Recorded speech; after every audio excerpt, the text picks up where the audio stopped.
Assalamualaikum warahmatullahi wabarakatuh.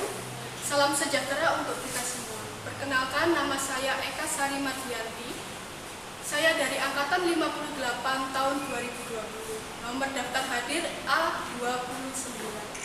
Terima kasih atas waktu yang diberikan kepada saya, terutama pada saat pandemi COVID-19.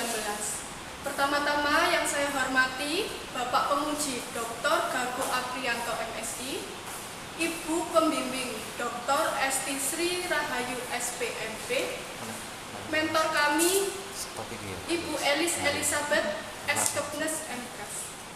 Semoga kita diberi perlindungan dan kesehatan oleh Allah Subhanahu wa Ta'ala. Di sini saya akan mempresentasikan seminar aktualisasi mewujudkan kepatuhan hand hygiene melalui video edukasi pada pengunjung di ruang ICU RSU Dr. Wahidin Sudirohusodo Kota Mojokerto. Yang pertama adalah penetapan isu USG. Yang pertama adalah kurangnya kepatuhan hand hygiene pengunjung di ruang ICU. Yang kedua adalah kurangnya kepatuhan pengunjung tentang jam berkunjung ICU. Yang ketiga adalah kurangnya pengetahuan pemilahan sampah di ICU. Untuk prioritas pertama adalah kurangnya kepatuhan hand hygiene pengunjung. Yang kedua adalah kurangnya kepatuhan pengunjung tentang jam berkunjung. Yang ketiga adalah kurangnya pengetahuan pemilahan sampah di ICU. Kurangnya kepatuhan tersebut saya mengambil judul mewujudkan kepatuhan hand hygiene melalui video edukasi pada pengunjung di ruang ICU RSU Dr. Wahidin Sudirohusodo Kota Mojokerto. Untuk kegiatan dan jadwal pelaksanaannya ada 7 kegiatan. Yang pertama adalah konsultasi dengan mentor. Yang kedua adalah konsultasi dengan kepala ruangan.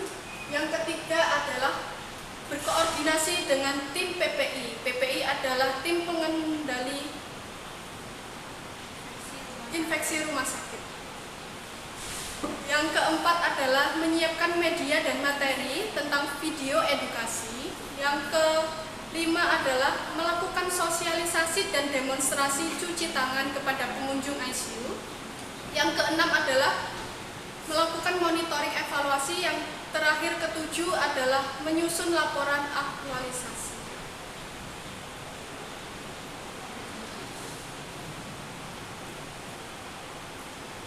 Kegiatan pertama adalah konsultasi dengan mentor. Tahap kegiatannya adalah menghubungi mentor untuk menentukan waktu dan tempat konsultasi. Menyampaikan rancangan kegiatan tentang judul tersebut dan video yang akan dibuat. Ketiga adalah meminta saran dan masukan oleh mentor.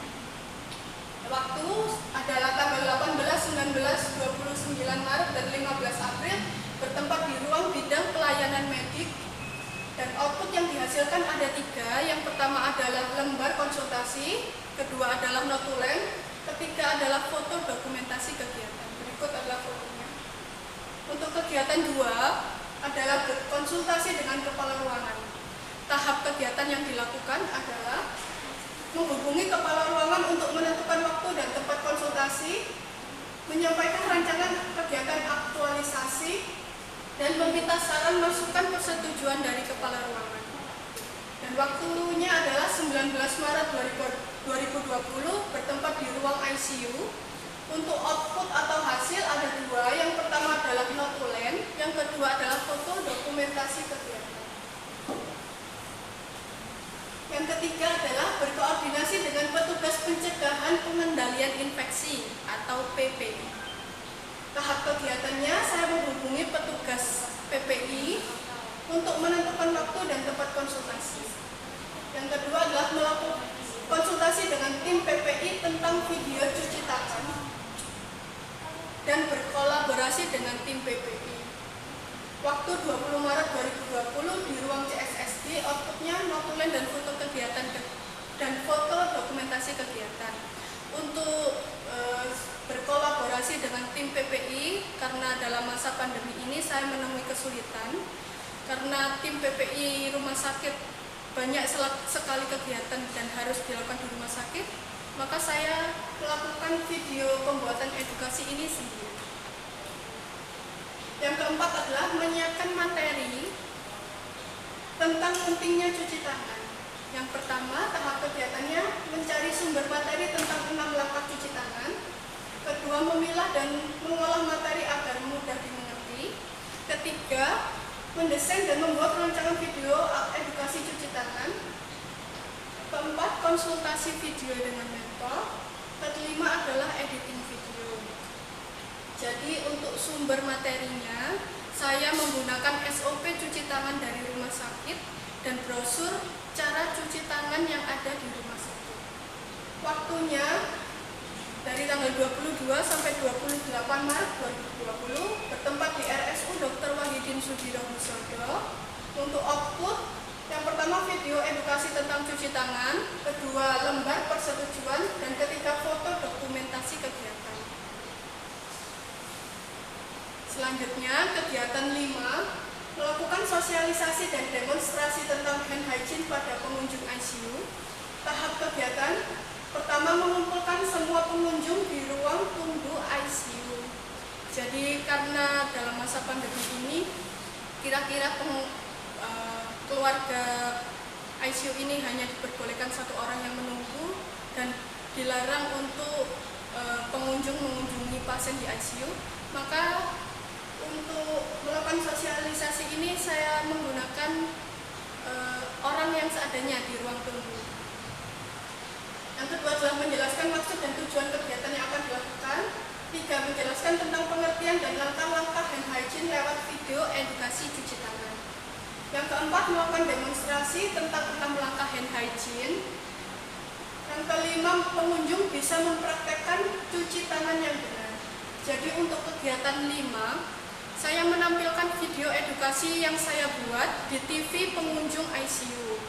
Kemudian video berulang-ulang, pengunjung bisa melihat video tersebut. Kemudian saya melakukan sosialisasi dan demonstrasi cuci tangan. Setelah itu, pengunjung saya ajak maju untuk mempraktekkan cuci tangan tersebut. Apakah sudah benar? Kalau ada yang belum benar, nanti saya akan betulkan. Dan bila ada yang bisa mempraktekkan dengan benar, ada door press hand sanitizer. Waktunya tanggal 2 April 2020, tempat ruang tunggu ICU. Output atau hasilnya daftar hadir dan dokumentasi. Kegiatan 6, melakukan monitoring dan evaluasi pada pengunjung pasien ICU tentang pelaksanaan hand hygiene. Tahap kegiatannya yang pertama adalah menyiapkan lembar monitoring, kedua adalah observasi pelaksanaan kepatuhan pengunjung untuk cuci tangan, dan ketiga adalah rekapitulasi data. Waktu tanggal 2 sampai 15 April bertempat di ruang ICU.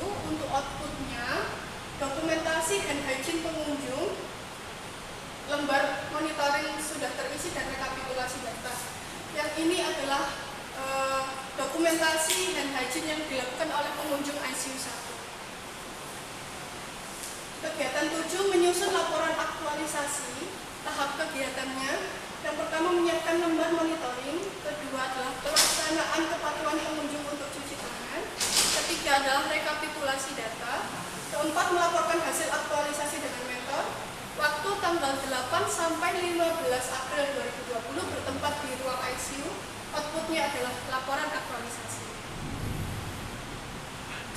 Untuk kesimpulan, penggunaan video edukasi berupa pemutaran video di ruang tunggu ICU dan sosialisasi demonstrasi cuci tangan sehingga dapat dilakukan monitoring dan evaluasi kepatuhan untuk cuci tangan pada saat masuk ruang ICU.